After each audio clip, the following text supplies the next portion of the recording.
Hallelujah, praise the Lord. எல்லாரும் எப்படி இருக்கிறீங்க? நீங்கள் நல்லா இருக்கீங்களா? கர்த்தர் உங்களையும் உங்கள் குடும்பங்களையும் உடைய வேலை, தொழில் இவைகள் எல்லாவற்றையும் ஆசீர்வதிப்பாராக. உங்கள் ஊழியங்களையும் கர்த்தர் ஆசீர்வதிப்பாராக.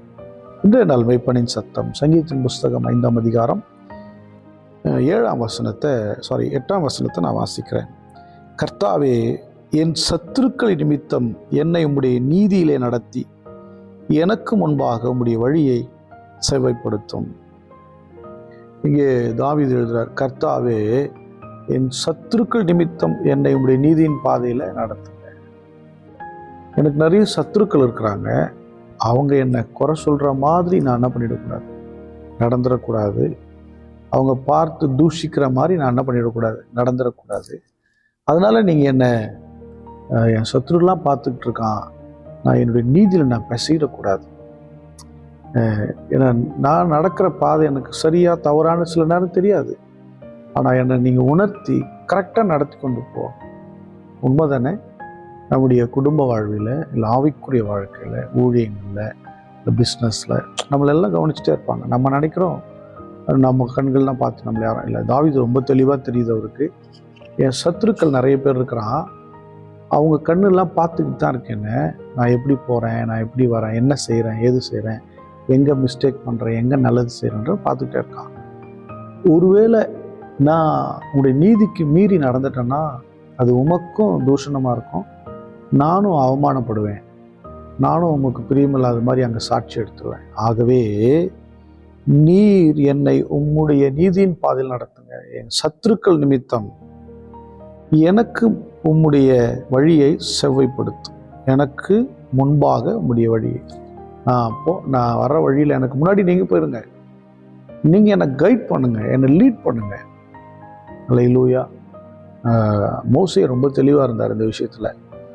நீங்கள் வராமல் நாங்கள் ஒரு அடி எடுத்து வைக்க மாட்டோம், உங்களுடைய சமூகம் எங்களுக்கு முன்னாடி போகணும் சொன்னார். என் சமூகம் உனக்கு முன்னாடி போகும், கவலைப்படாதுன்னு சொல்லி அவர் என்ன பண்ணார், முன்னாடி போனார். அதுக்கப்புறம் தான் மோசேயும் இஸ்ரவேல் மக்களும் என்ன பண்ணுறாங்க, பிரயாணத்தை துவக்கிறாங்க. அப்போது நம்முடைய வழியை தேவனிடத்தில் ஒப்பு கொடுக்கணும். நீங்கள் நீதிமொழிகள் 3ஆம் அதிகாரத்துக்கு போனீங்கன்னா, உன் வழிகளிலெல்லாம் 6ஆம் வசனம், உன் வழிகளிலெல்லாம் அவரை நினைத்துக்கொள், அப்பொழுது அவர் உன் பாதைகளை செவ்வைப்படுத்துவார்.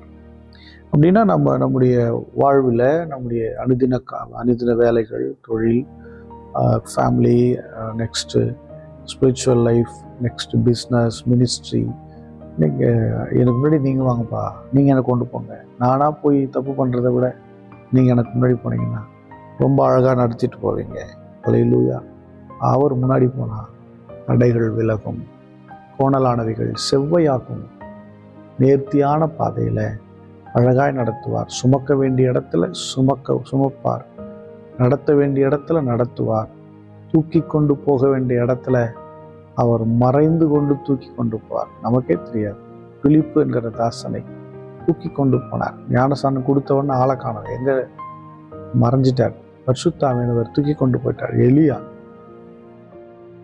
கர்த்தருடைய ஆவியானவர் தூக்கி கொண்டு போய் மலைகளில் நிற்க வைத்தார், பர்வதங்களை நிற்க வைத்தார்.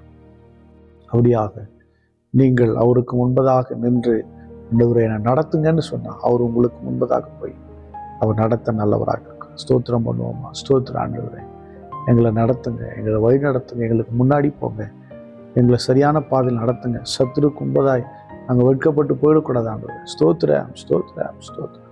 அன்பின் பிதாவை உங்களை ஸ்தோத்திரிக்கிறோம். எங்களை நேர்த்தியான பாதையில் நடத்துங்க. எங்களுக்கென்று ஒரு பங்கு இருக்கிறது நாங்கள் நம்புகிறோம். நேர்த்தியான இடத்தில் எனக்கு ஒரு பங்கு உண்டு என்று தாவீது எழுதுகிறார். ஆண்டவரே, எங்களுக்கு நல்ல பங்கை நாங்கள் பெற்றுக்கொள்ள சரியான பாதையில் எங்களை நடத்துங்க. நாங்கள் அடைய வேண்டிய லக்கை அடையும்படி எங்களை சரியாக நடத்துங்க. பார்க்கிற ஒவ்வொருவரையும் ஆசீர்வதிங்க. இயேசு கிறிஸ்துவின் நாமத்தினால் ஜெபிக்கிறேன், ஜீவன் உள்ள நல்ல பிதாவே. ஆமென். God bless you. Bye bye.